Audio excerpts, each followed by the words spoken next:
تعالوا بينا ندخل على أحداث قصتنا الجديدة بالتزامن مع مخطط العملاق زانوس لمحو نص الكون وهزيمة الأفينجرز لأول مرة قدام قوة زانوس، واللي قرروا يسافروا عبر الزمن لإعادة نص الكون اللي اختفى ومحاولة إنقاذ الأرض مرة تانية. يا ترى إيه هي خطتهم ضد العملاق زانوس؟ ويا ترى هينجحوا المرة دي في مهمتهم ولا لأ؟ هنعرف كل ده، ولكن تعالوا نكمل القصة بقى الأول. وبنروح بسرعة لبارتون داخل بيته بعد ما قرر يبعد عن الأفينجرز ويرجع يعيش حياة مستقرة مع أسرته، واللي بنلاقيه مع بنته ليلى في حديقة بيتهم بيدربها على النشان، واللي بتختفي قدام عينه فجأة وبيكون بارتون مش فاهم أي حاجة. وبنروح للفضاء على سفينة ايرون مان ونيبرا الوحيدين اللي نجوا من مخطط زانوس، واللي بنلاقيهم قاعدين مش لاقيين حاجة يعملوها، فقرروا تقريبا كده يلعبوا سيجا. وبنعرف انه السفينة تعطلت بيهم في الفضاء بعد ما مخزون طاقتها خلص. اما الكارثة الاكبر في ان الاكسجين قرب هو كمان يخلص، فبيقرر توني ستارك يسجل رسالته الأخيرة لبيبر حبيبته، واللي بيقول لها إنه مخزون طاقة السفينة خلص، وإنه الأكسجين كمان قرب يخلص، والأكل والمية خلصوا من يومين. ما خلاص يا عم، هو أنت هتشحت ولا إيه؟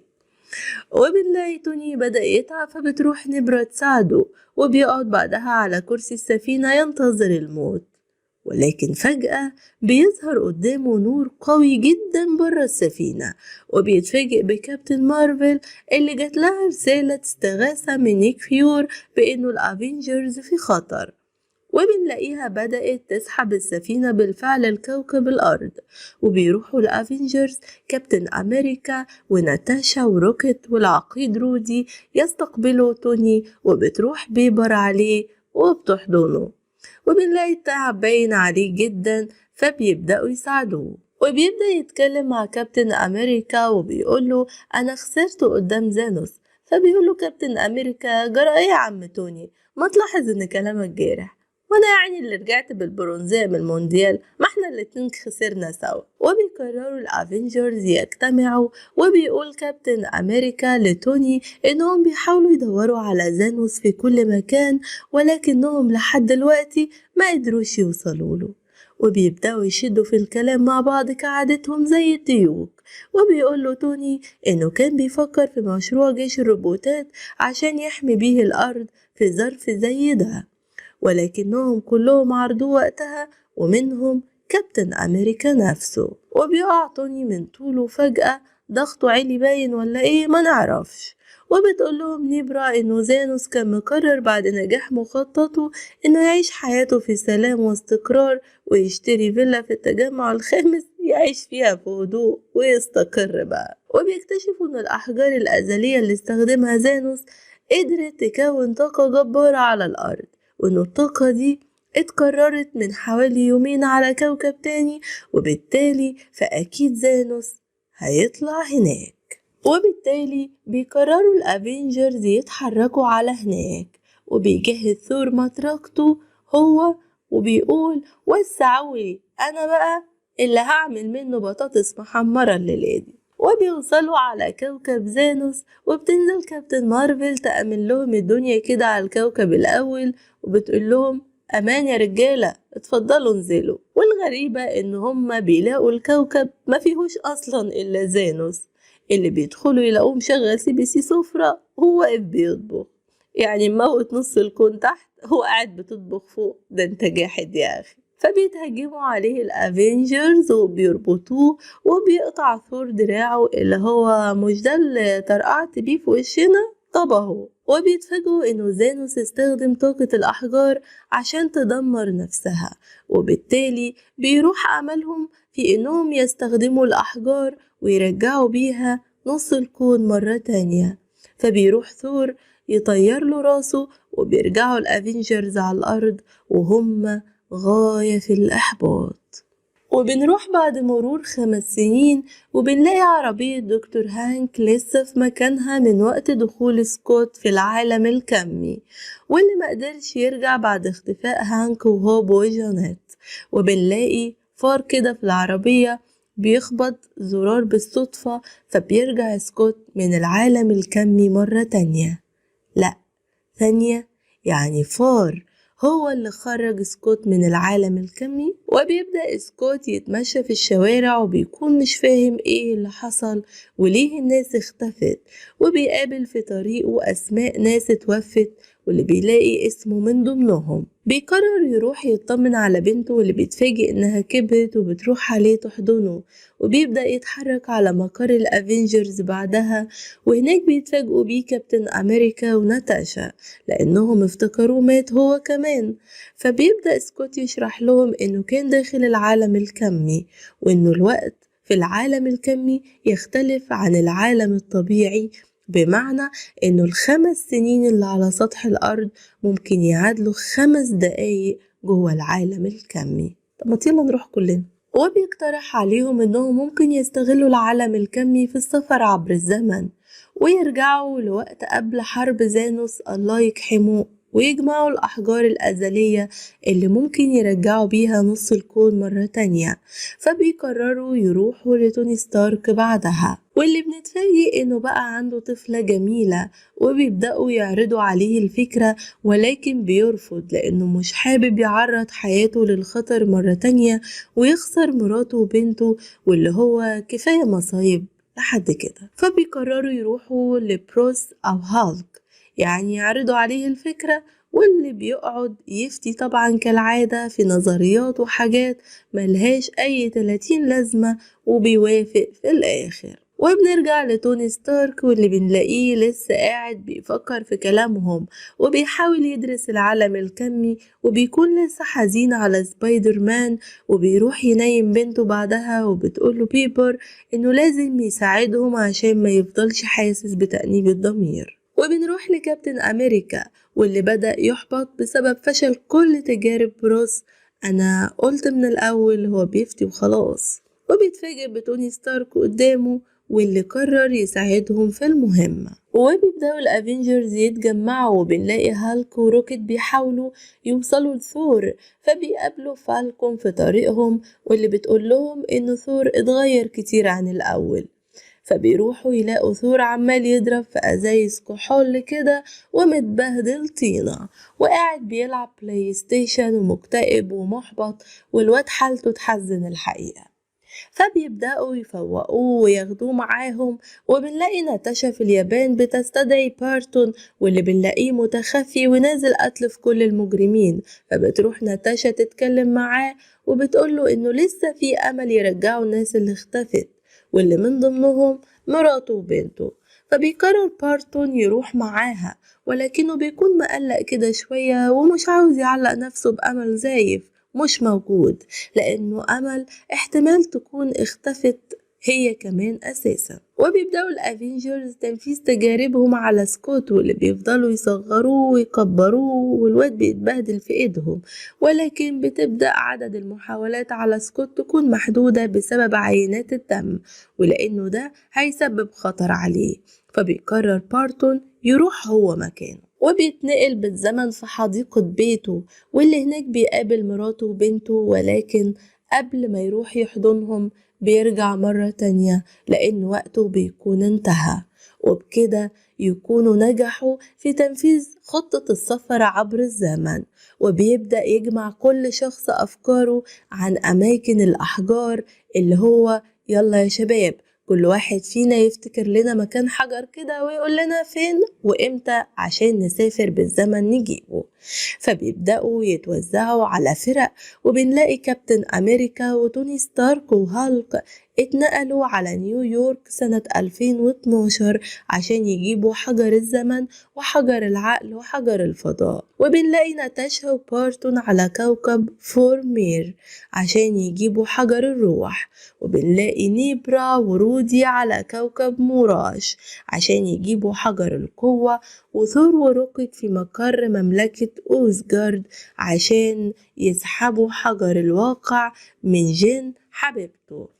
فبنروح لهالك عند المعلمة العظيمة واللي بيطلب منها تسلمه حجر الزمن، واللي بيبدأ يشرح لها اللي حصل لا مش وقت شرح خالص، وبتعرف منه انه دكتور سترينج سلم زانوس حجر الزمن بإرادته، فبتقوله المعلمة العظيمة انها بتثق في تفكير سترينج وبتسلمه حجر الزمن، ولكنها بتحذره انهم لازم يرجعوا الأحجار الأزلية على أماكنها مرة تانية بعد نجاح خطتهم، وإلا هتحصل تفرعات للزمن مش هيقدروا يسيطروا عليها. وبنروح لكابتن أمريكا داخل منظمة الهيدرا، واللي بيحاول يقنعهم إنه معاهم عشان يوافقوا يسلموه سولجان لوكي، ولكنه قبل ما يخرج من المكان بيتحول لكابتن أمريكا تاني. حاكم سولجان لوكي ده تحسه ملبوس والله العظيم. فبنلاقي قدامنا اتنين، كابتن أمريكا، وبتحصل مواجهة بينهم،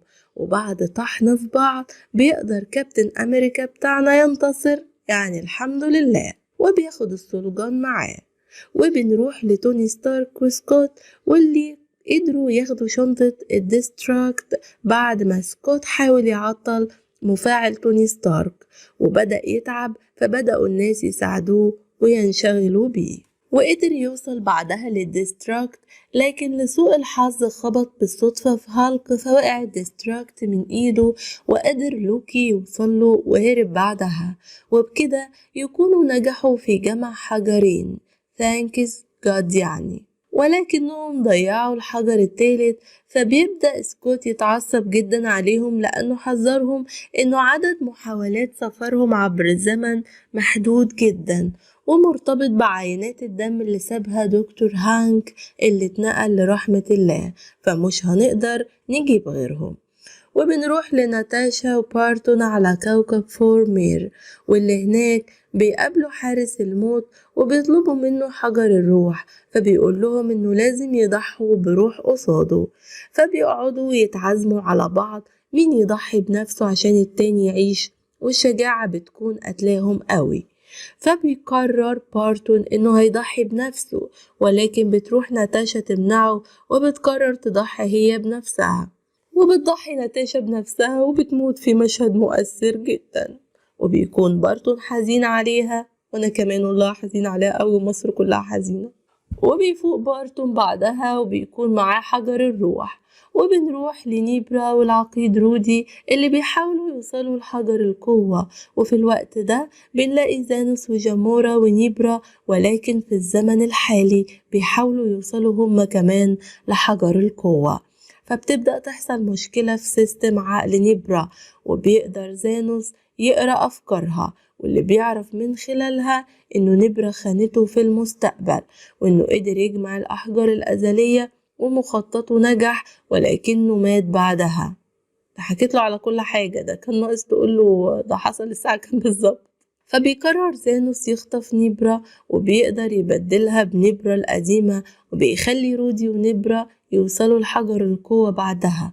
وبنروح لروكيت وثور اللي مازال محبط ومهزوز، وبنلاقيه حزين على شعب أوزجارد اللي مات، فبيحاول روكيت يفوقه، واللي هو خفلنا دراما بقى شوية يا عم ثور وخلينا نشوف المصايب اللي احنا فيها بس الأول. وهناك بيقابل ثور والدته وبيقدر يستدعي مطرقته القديمة، وفي الوقت ده بيروح روكيت يسحب حجر الواقع من جين، وبيقدر توني ستارك يصنع قفاز يجمعوا فيه الأحجار الأزلية، واللي بنلاقي ثور رايح هو كمان يلبسه، فبيمنعه كابتن أمريكا لأنه مش جاهز لده، اللي هو اقعد انت دلوقتي ابوس ايدك، خلي المهمة تنجح وخلينا نخلص. فبيقرر هالك يلبس هو القفاز وبيبدأ يطرقع صوابعه، ولكن قبل ما نشوف اللي هيحصل قدامنا دلوقتي عاوزك تنزل بسرعة تشترك في القناة وتفعل بعدها الجرس عشان يوصلك كل أجزاء سلسلة الأفينجرز فور نزولها هنا على القناة. وبنشوف هالك زي ما قلنا وهو بيطرقع صوابع القفاز، وبينجحوا انهم يرجعوا كل الناس اللي اختفت من جديد، واللي من ضمنهم مرات بارتون وبنته. ولكن للأسف كالعادة ما بنلحقش نفرح، وبنتفاجئ بهالك اللي بدأ ايده تتحرق، وبنتفاجئ بالهجوم بجيوش كبيرة من جيوش زانوس، وتدمير مقر الأفينجرز. وفي الوقت ده بيقرر بارتون يهرب بالقفاز قبل ما يقدر زانوس يوصله، وبيروح ايرون مان وكابتن امريكا وثور يتواجهوا مع زانوس، وبيقول لهم زانوس انه فعلا حس بتأنيب الضمير بعد ما محى نص الكون، فقرر يرجع المرة دي يمحي الكون كله. وبتبدأ المطحنة بين زانوس والأفينجرز، واللي بيجيبهم بعون الله كلهم على الأرض، وبنلاقي ثور بالمطرقتين بحالهم القديمة والجديدة مش قادر على زانوس. لا ده هاتولنا مفاعل نووي بقى، ده مفيش حاجة بتحوق في جتته الراجل ده. وبيقرر كابتن أمريكا يقوم بدرعه المكسور مرة تانية ويكمل حربه ضد زانوس لآخر نفس. ولكن في الوقت ده بنتفاجئ بدوائر الزمن اللي بدأت تظهر في كل مكان، وبنكتشف ان دكتور سترينج قدر يكون دوائر الزمن دي، واللي من خلالها كون جيش من كل أبطال الأفينجرز. وبنتفاجئ بكل بطل خارق اتوجد على الكون، واللي هو جدود الأفينجرز أساسا راح استدعاهم. وبيخبط كابتن أمريكا جملة افينجرز اسينيدلي اللي ما بنشوفش النور بعدها، وبنلاقي واندا في وسط الطحن راح تخلص على زانوس بكل قوتها، واللي هو بص انا اخويا مات وفيجن اتقتل، فبص مش باقي على حاجة في الدنيا. فبيأمر زانوس السفينة بضرب نار عشوائي على الأفينجرز، ولكن بتقدر كابتن مارفل تدمر السفينة حتت. عاش يا بنتي والله. وبيقدر زانوس يوصل للقفاز وبيسحب منه حجر القوة وبيوجه ضربة قوية لواندا، وبيروح ايرون مان يمنعه من طرقعة القفاز.